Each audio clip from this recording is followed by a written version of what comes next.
The hug lasts 5 seconds. To Kang Soo-hyun, watching with a glass of whiskey he hasn't touched, it lasts approximately 5 years too long.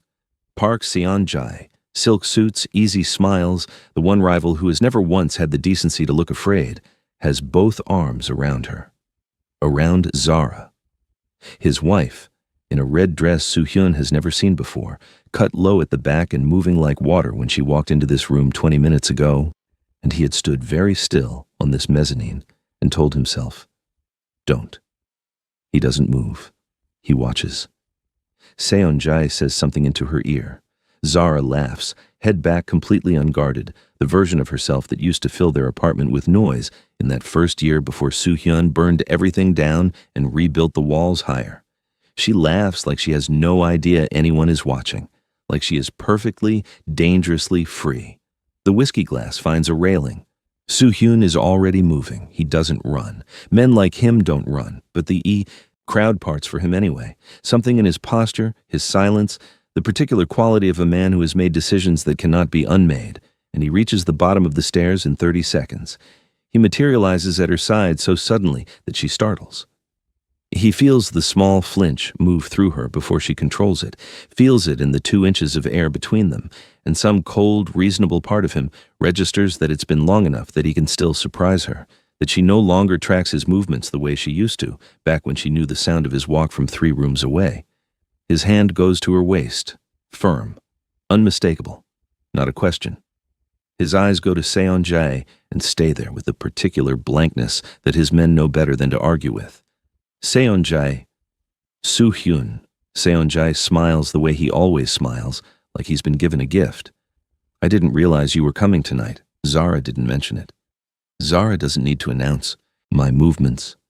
Beside him, Zara has gone very still. Not the stillness of someone cowed. He learned the difference between those two things in the first 6 months of their marriage. This is the stillness of someone assembling ammunition. Seon-jae glances between them with the bright, serene expression of a man who understands exactly what he's looking at and finds it deeply entertaining. He excuses himself graciously, something about finding the host, a warm press of Zara's hand before he goes. Before he goes, like this is his party, like she is someone he has the right to touch. And then he's gone, dissolving into the crowd, and he's winning simply by the way he left them standing here. The moment he's gone, Zara steps out of Soo-hyun's grip. It's a smooth movement, unhurried, the way she does everything, with a precision that makes it clear she's been thinking about it since the second he put his hand on her. She turns to face him and she is smiling with her teeth.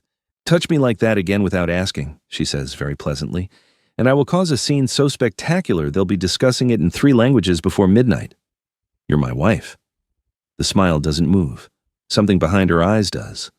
"Funny. You forgot that for 2 years." She turns back to the party. He stands there. He has, in the course of his life, ended negotiations that seasoned men walked away from shaken. He has sat across tables from people who wanted him dead and found the words to make them reconsider. He is not a man who runs out of things to say. He watches her walk away in that red dress, spine straight, chin level, the architecture of a woman who has decided she owes him absolutely nothing, and he has no comeback. Not one. The absence of it sits in his chest like a coal.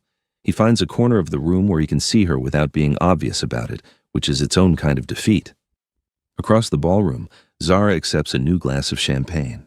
From a server, says something that makes the woman next to her laugh and does not look back at him once. He had been so certain he was right. The divorce papers are in his office, signed on his side, waiting for hers. He had told himself it was the last decent thing he could do for her. Release her from a marriage she hadn't chosen, from a life built around danger she'd never asked for, back to the bright and ordinary world she was meant for.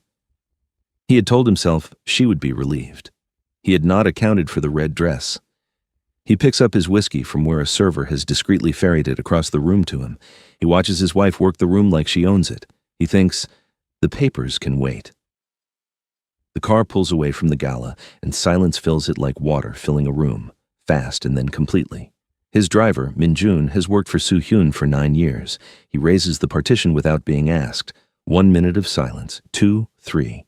Zara watches Seoul move. Past the window, the city bright and indifferent, and focuses very deliberately on the lights, on the rhythm of street lamps, on anything other than the man sitting 18 inches away from her, motionless, who's apparently decided that his hand on her waist was a perfectly reasonable thing to do. 4 minutes. How do you know? Soo-hyun starts. Don't start, Zara says at the same moment. They both stop. A beat. She turns to look at him. He's already looking at her, controlled, carefully arranged, the face he wears when he's working something dangerous through in his head. How do you know Seon-jae? It comes out flat, not quite a question. We met at a charity dinner 6 months ago. He's been perfectly decent. She looks back out the window. Which, before you say anything, is not a high bar. My neighbor's dog has been perfectly decent to me. He's not decent. He's calculated. So are you. She turns to face him directly, and she can feel the precision of it, the deliberateness, the way she has learned over 3 years to make her stillness into something that costs him. At least he asks how I'm doing. She watches it land. A flicker behind his eyes, there and gone, shuddered before it can become anything he'd have to account for. I know how you're doing. Name one thing. She keeps her voice even. One thing about my life right now that you actually know. 1 beat. 2. You've been sleeping badly. His voice is very quiet. He's looking straight ahead, jaw set, like the words left him against his will. You leave the lamp on in the sitting room until past midnight. Zara stares at him. He doesn't move, doesn't look at her. A muscle ticks in his jaw, and he looks for one unguarded moment like a man who has just made a tactical error he cannot correct. You noticed that, she says. I notice everything. A pause. I'm just not good at saying it. The anger in the car is still there. She can feel it in her own chest, low and banked, the kind that doesn't extinguish cleanly. But something in its quality has changed. It shifts the way a season shifts. No single moment you can point to, just the sudden awareness that the air is different than it was. That, Zara says after a long moment, is the most honest thing you've said to me in 2 years. He doesn't answer. She doesn't expect him to. They ride the rest of the way in silence, but it is a different silence than before, not the cold, armored kind they have perfected over 24 months of careful avoidance, but something thinner, more dangerous. The kind of quiet that happens when 2 people are both pretending they aren't listening to each other breathe. When the car stops, he gets out first. He comes around and opens her door. He hasn't done that since their first year, since before the war inside his organization, before the weeks he disappeared without explanation, before he came back and began the slow, methodical work of becoming a stranger in his own home. She remembers when it stopped. She had stood outside a restaurant in the rain waiting an extra 15 seconds before she understood he wasn't coming and opened the door herself, and she had decided, quietly, to never wait again. She steps out, and they are close. Just for a moment, one suspended second in the cool night air outside their building, close enough that she can feel the warmth coming off him, can smell his jacket, cedar and something faintly burnt, the particular scent of him that she has tried with significant effort and moderate success to stop noticing. Then the moment breaks, the way those moments always do. They walk inside. They take the elevator in silence. They part in the hallway, her room, his room, the geography of this marriage mapped in careful distance, and Zara closes her door and stands with her back against it in the dark for a long moment before she moves. Something has changed in the air between them. She knows it. She suspects he knows it too. She's not sure, yet, if that frightens her. She finds the divorce papers on a Tuesday. She isn't looking for anything. She goes into his study to leave a letter that arrived for him, formal, cream-colored, from someone overseas, and she sets it on his desk, and her eyes catch the edge of a document, and she reads the heading, and then she reads it again more slowly to be certain she hasn't misunderstood. Application for dissolution of marriage. She stands there for a moment with no particular expression on her face. Then she picks it up and reads every page, all the careful legal language, the provisions, the proposed terms. His signature is already there at the bottom, clean and definitive. The same signature she has seen on documents that ended careers, sealed territories, closed chapters permanently. There's a line for hers. She folds the papers precisely back into their original creases and puts them back exactly where she found them. She walks to her bathroom. She turns the shower to cold and she steps in without undressing first, which is not something she has ever done before, and stands there while the cold strips everything out of her until what's left is clean and empty and manageable. When she stops shaking, not from cold or not entirely, she peels off the wet clothes and turns the water off and stands in the quiet of the bathroom and makes herself look at the facts. He was going to let her go without telling her. He was going to hand her a document and call it kindness. Somewhere during 2 years of silence, she had started believing, quietly, carefully, in the part of herself she didn't examine too closely, that the distance wasn't indifference, that the lamp in the sitting room had been seen, that there was a version of this marriage that could still become something. She files that belief away neatly, closes the drawer. By the time Soo-hyun comes home that evening, she is at the dining table, dressed well, composed in every line. She has made dinner or overseen it, the kind of meal they used to eat in their first year when they were still negotiating the terms of sharing a space, and food was one of the few uncomplicated truces. She pours the wine, and she asks about his day with an expression of pleasant interest, and she listens to his answer and responds appropriately. She is warm, she is gracious, she is perfectly, completely unreachable. Soo-hyun sits across from her and eats and watches her the way he watches things he doesn't yet understand, with a stillness that looks like patience but is actually calculation, and she can feel him trying to find the seam, looking for whatever shifted. He won't find it. She learned, across 3 years of living alongside a man who made a profession of reading rooms, how to give him nothing to read. "Are you all right?" he asks, somewhere between the main course and the end of dinner. "Perfect," she says, and smiles at him. His eyes track the smile the way they tracked Seon-jae at the gala, with that focused, evaluative quiet. She holds it steady and looks back at him and thinks, "You signed the papers. This is what you wanted. I'm simply making it easier." He doesn't say anything else. After dinner, she excuses herself at a reasonable hour, says goodnight with the same pleasant warmth, and closes her bedroom door behind her and sits on the edge of the bed in the dark and does not think about anything in particular. Across the apartment, she hears him move through the rooms. She hears him stop, more than once, in ways that don't correspond to any particular task. Just pausing.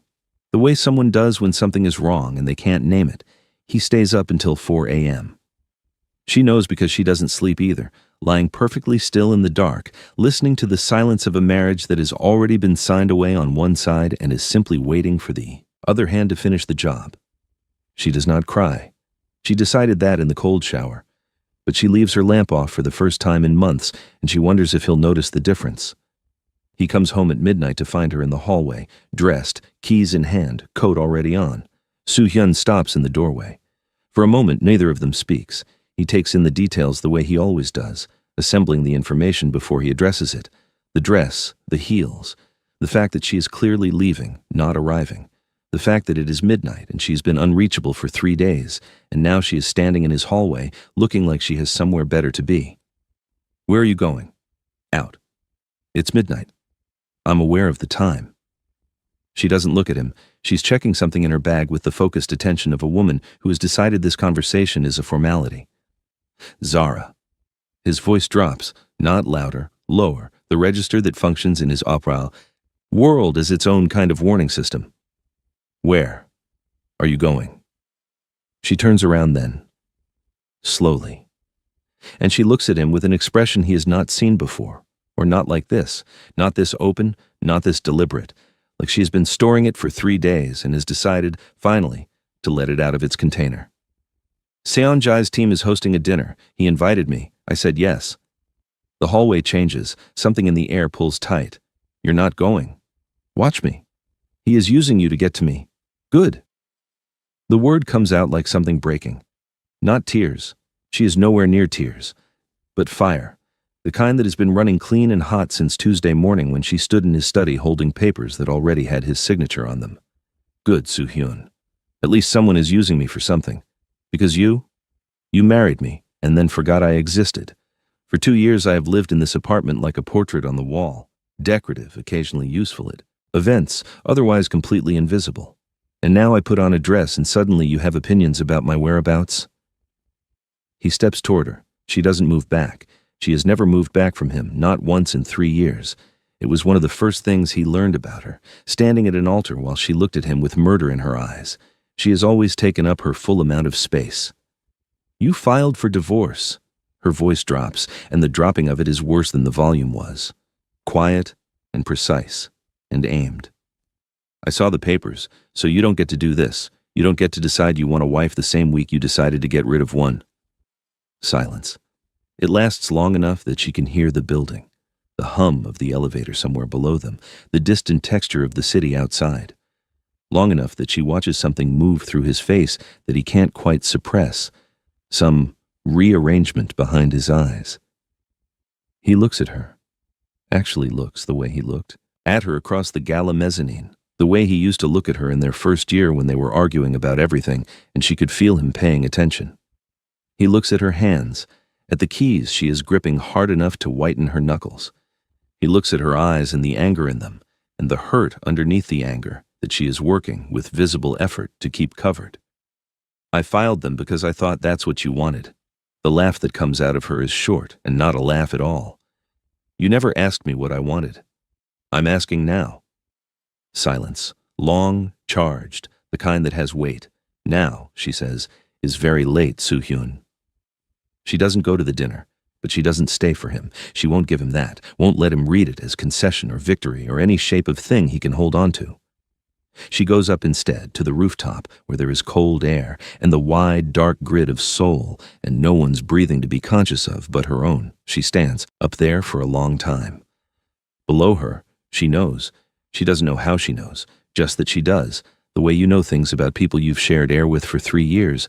He's still in the hallway. She imagines him standing exactly where she left him, looking at the elevator doors, and she wraps her arms around herself against the cold and refuses to feel anything sympathetic about it. She mostly succeeds. The next day, Zara goes to visit her best friend, Nia. Nia opens the door the next afternoon, takes one look at Zara's face, and walks directly to the kitchen for wine. She doesn't ask any questions. This is why Zara has been coming here for 4 years. Nia Asante understands that some things need to breathe before they need words. They sit on the couch. The wine opens. The afternoon softens. Zara does not say his name.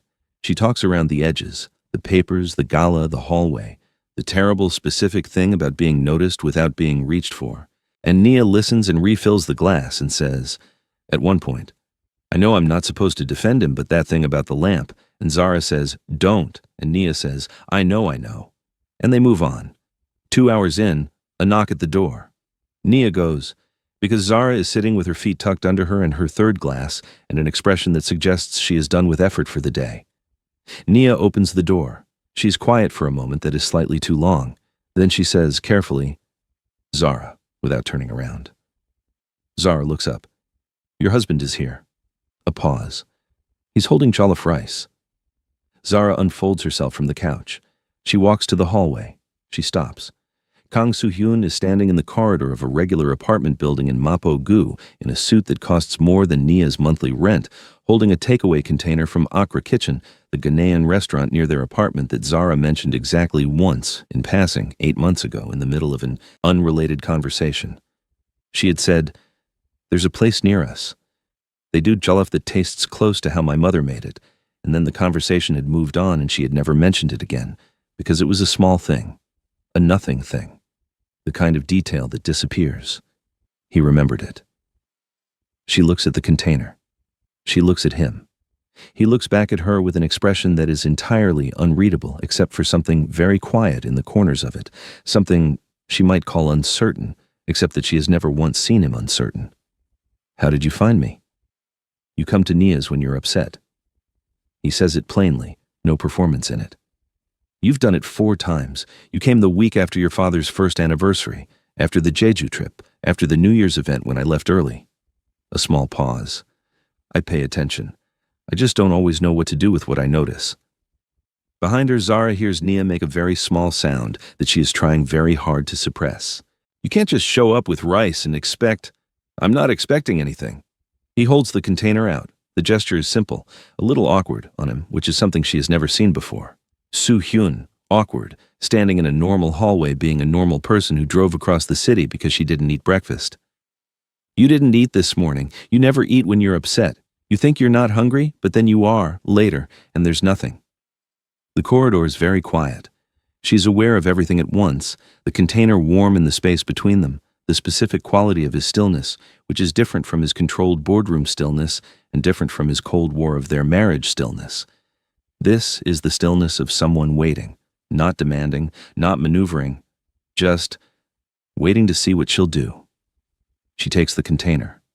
The exhale he releases is barely audible. She hears it anyway. It sounds like something that has been held for a very long time. Behind her, Nia mouths something she doesn't turn around to read. She stands in the doorway looking at her husband, who memorized the restaurant she mentioned once and remembered how she is when she's hurting, and crossed the city at 3 p.m. in his good suit, for no reason he has stated and no outcome he has named. Who noticed the lamp? Who noticed the 4 times she came here and catalogued each one? Who has apparently been paying attention for 3 years while doing an extraordinary job of making her feel like he wasn't? She doesn't forgive him. Not yet, not simply, not because of rice. He starts coming home earlier. No announcement, no explanation. He simply begins appearing at 7 instead of midnight, at 6:30 sometimes, once at 5:50 when she was still in the middle of cooking, and she turned to find him in the kitchen doorway in his work clothes, jacket over one arm, watching her. "You're early," she said. "Yes," he said, and went to change, and that was the entire conversation. This is how it goes. He comes home. He doesn't crowd her. He seems to understand with that precise attentiveness that she is slowly recalibrating her understanding of exactly how much space she needs. He sits in the living room and reads or works while she does whatever she was doing, and the apartment fills with the quiet sounds of 2 people occupying the same space without performing anything for each other. It is, she thinks, the most honest they have ever been. On Thursday, he comes home to find her in the kitchen, standing on her toes with one hand braced on the counter, reaching for the top shelf where the good olive oil has been sitting since she put it there 3 weeks ago and has since become a recurring problem. She is not quite short enough for this to be impossible, but the shelf is genuinely unreasonable, positioned by someone who had either very long arms or very poor judgment.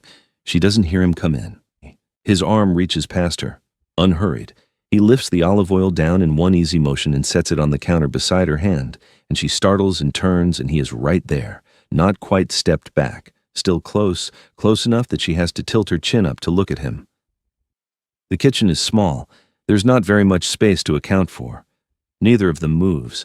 She's aware of several things at once: the warmth coming off him, the same warmth she noticed outside the building that night, the fact that he is looking at her face with an expression she doesn't have a name for yet, something complicated and careful and less armored than usual, and the fact that his eyes drop for exactly 1 second to her mouth. Then, back up. Her heart is doing something that she would describe to Nia later, privately, as deeply unhelpful. She keeps all of it off her face through sheer force of will that she feels she does not receive adequate credit for. "Thank you," she says, very steady. He doesn't move. "You're in my space. You're in my kitchen." It's a shared kitchen. Then we share the space. He steps back finally, but slowly, the kind of slowly that is its own kind of statement, and the expression on his face when he does is the most unguarded she has seen him since he appeared at Nia's door holding rice. Warm and uncertain and complicated in a way he's not trying to hide. He looks at the stove. "Dinner smells good. I made enough for one," she says. A pause. "I'll order something." She turns back to the counter, picks up the olive oil, sets it down. "I may have accidentally made enough for 2. She doesn't look at him when she says it. She hears him, very quietly, not quite laugh, something that falls just short of it, a breath with warmth in it, and the effect it has on her chest is completely unfair, and she intends to think about it later when he can't see her face. "Accidentally," he says. "It's hard to judge quantities." Don't read into it." "I'm not," he says, and she can hear that he absolutely is. They eat dinner together for the first time in 18 months. The table they have eaten at formally, when required, for events, but not like this.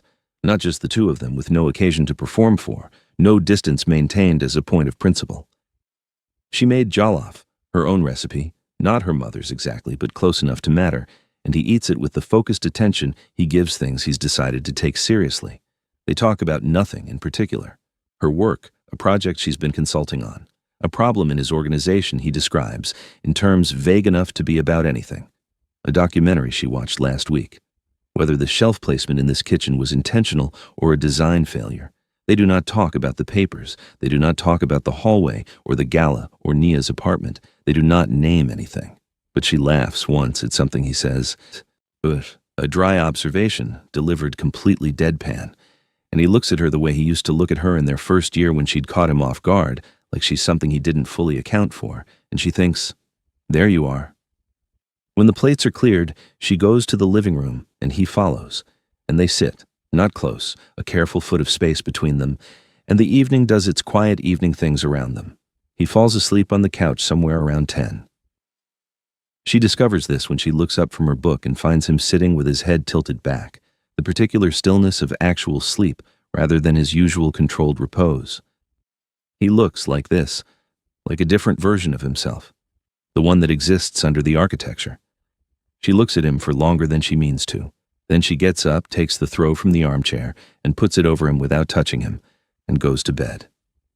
She leaves the lamp on. The rooftop party is the kind of event that exists mainly to remind souls elite of their own reflection.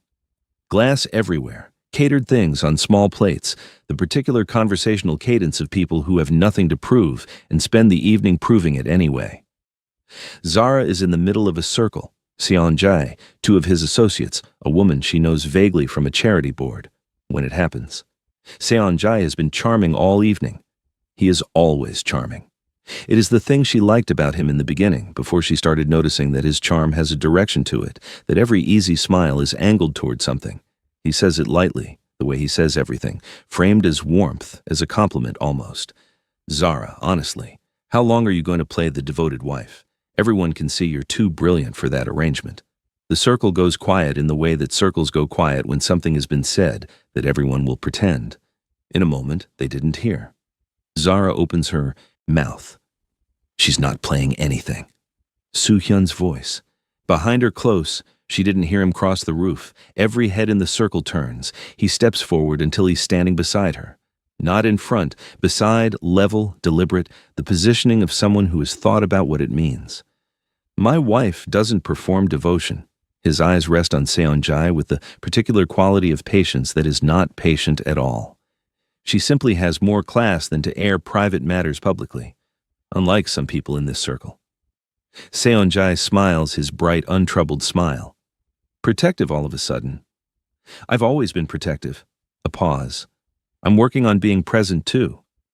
He says it to Seon-jae, but he turns slightly as he says it, toward her. A degree, maybe two. And she is the only one positioned to see his face when he does, the only one who catches what's in it. She keeps her expression neutral.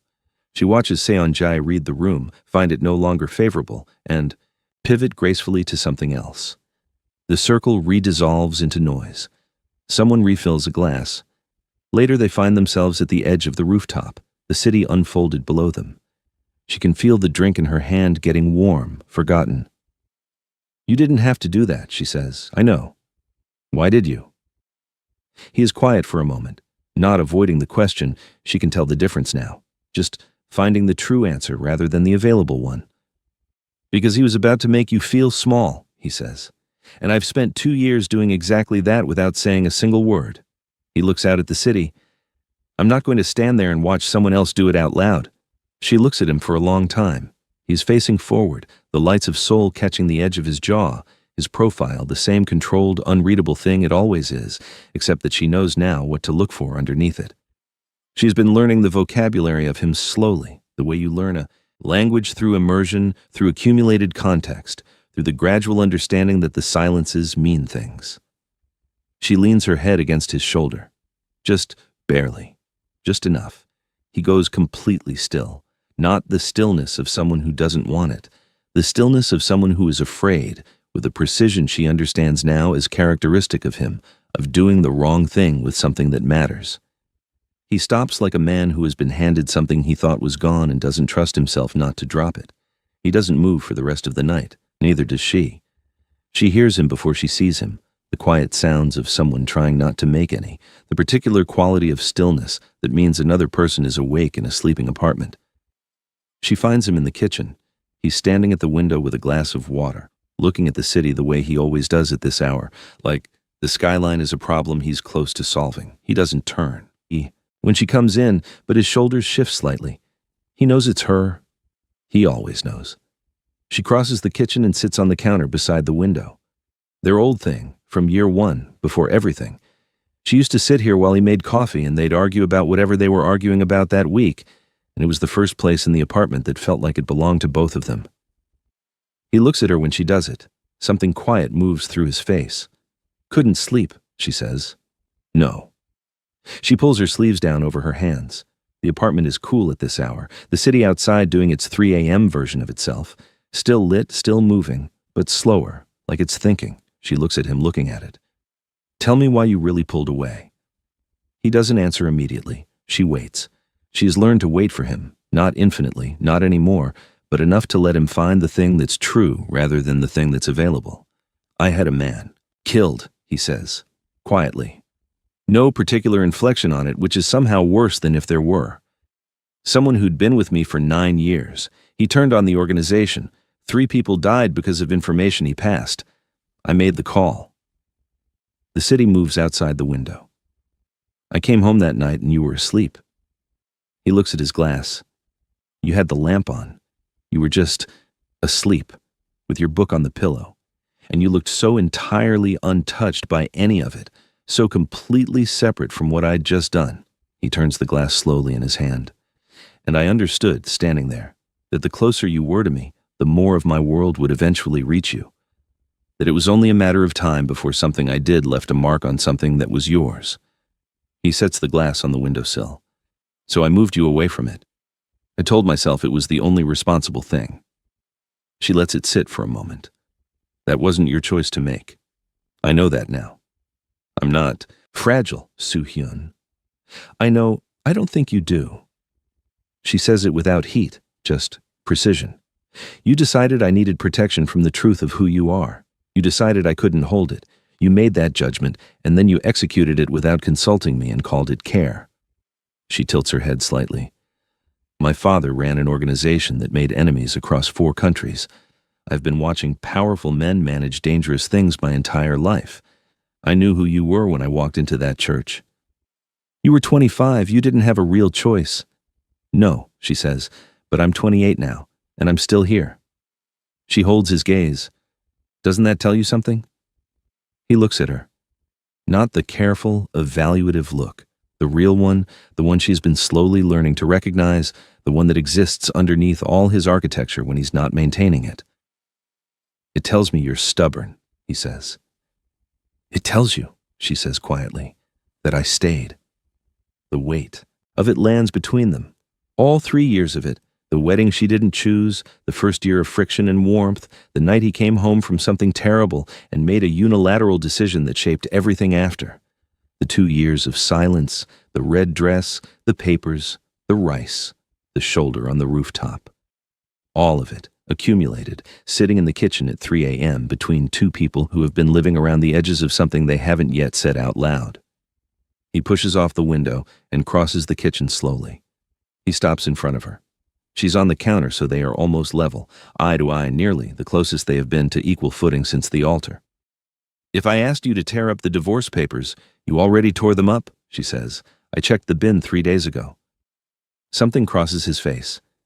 Then, for the first time in 2 years, sudden and genuine and surprised entirely out of him, he laughs, not a polite thing, not the controlled. Almost smile she's been cataloging.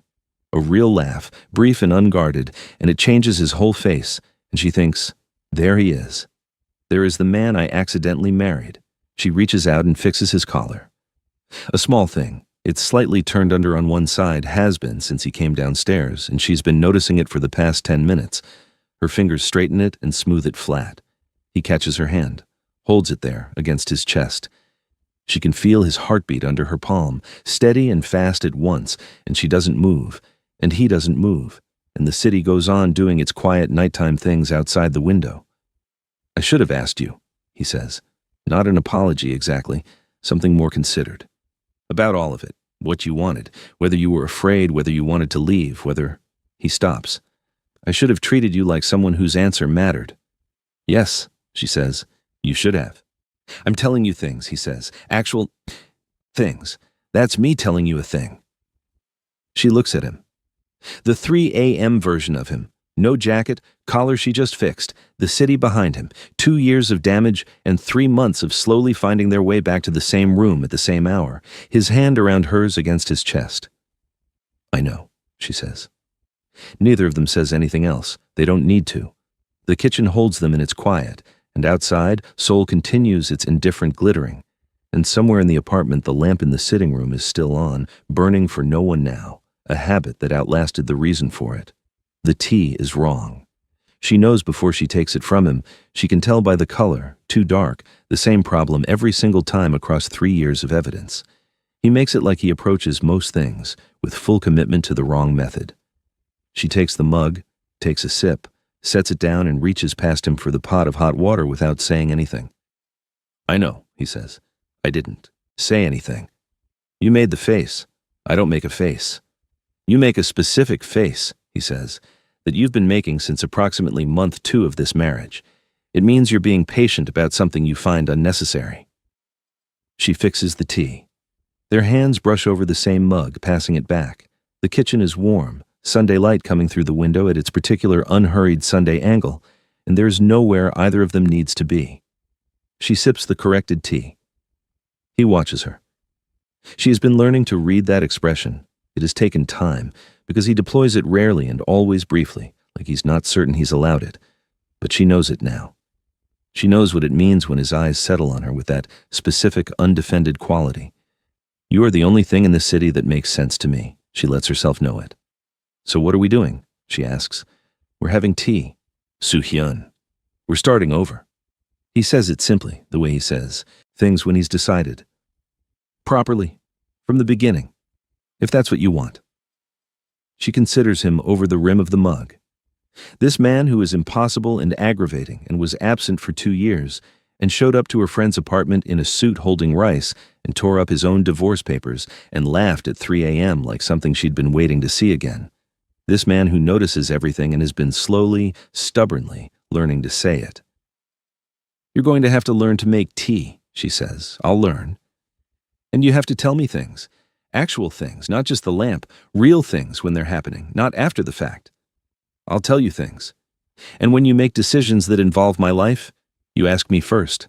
Every time. Non-negotiable. Yes. And, Zara. What? Yes, he says. To all of it. Every condition. Yes." She looks at him for a moment longer. One last beat of the distance she has been maintaining carefully as a matter of survival. She sets down the mug. Then she closes the distance herself, steps into him, her hands finding the front of his shirt, and tilts her face up and kisses him for the first time in 2 years like it is something she is choosing. Fully, with her eyes open, with all 3 years of them behind it. His arms come around her, and he holds on with the particular care of a man who has been given back something he understood too late. And outside the kitchen window, Seoul does its bright, ordinary Sunday thing, entirely indifferent to the fact that something inside this apartment has finally, after everything, come home.